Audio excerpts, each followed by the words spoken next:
اعوذ باللہ من الشیطان الرجیم بسم اللہ الرحمن الرحیم۔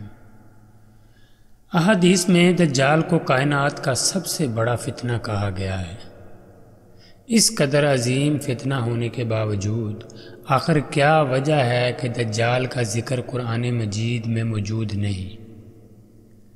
اس سوال کے جواب میں کچھ اہل علم نے قرآن سے دجال کا وجود ثابت کرنے کی کوشش کی ہے، جیسا کہ سورۃ الانعام کی آیت نمبر 158 کے کچھ حصہ میں اللہ سبحانہ وتعالی ارشاد فرماتا ہے، یوم یأتی بعد آیات ربک لا ينفع نفسا ایمانها، جس دن تیرے رب کی بعض نشانیاں ظاہر ہوں گی تو اس دن کسی نفس کو اس کا ایمان فائدہ نہیں دے گا۔ ایک حدیث سے معلوم ہوتا ہے کہ جن نشانیوں کا ذکر اس آیت میں ہے ان میں دجال بھی شامل ہے۔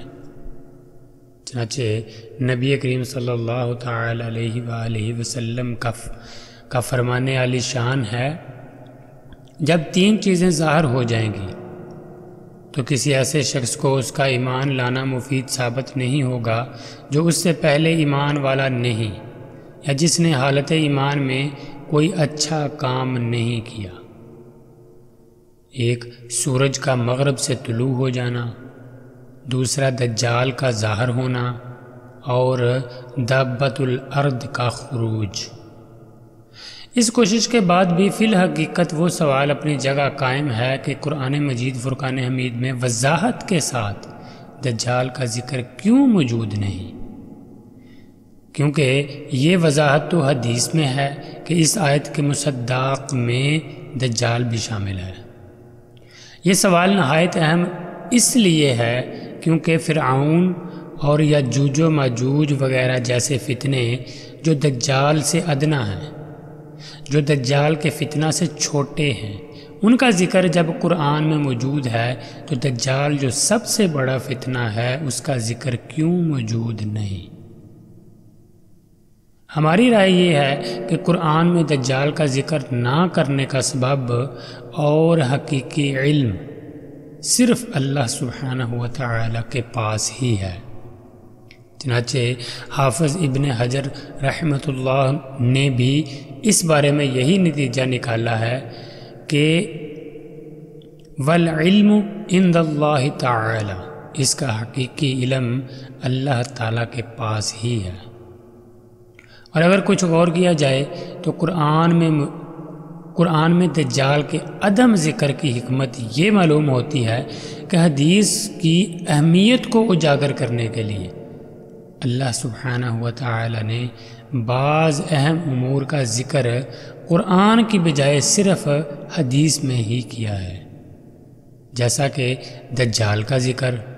اسی طرح غیر شادی شدہ زانی کے لیے 100 کوڑوں کے علاوہ 1 سال جلا وطنی کی سزا کا ذکر صرف حدیث میں ہی ملتا ہے۔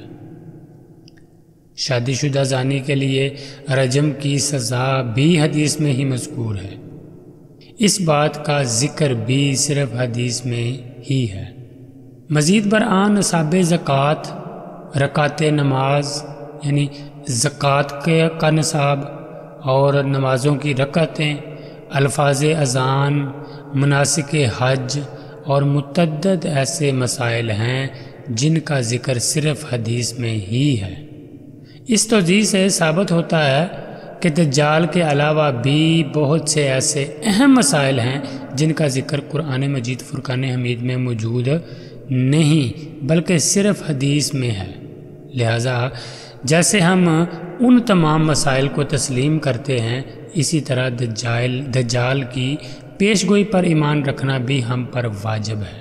اور دجال کا ذکر قرآن میں کیوں نہیں، اس سوال کا جواب وہی ہے جو اس سوال کا ہے، درج ذیل تمام مسائل کا ذکر قرآن میں کیوں نہیں؟ اور جواب یہ ہے کہ حدیث جیسے قرآن کریم کی تشریح و تفسیر کرتی ہے، اسی طرح بعض ایسے اضافی مسائل بھی بیان کرتی ہے جن کا ذکر قرآن پاک میں بالکل بھی موجود نہیں ہے۔ واللہ تعالی اعلم۔ السلام علیکم ورحمۃ اللہ وبرکاتہ۔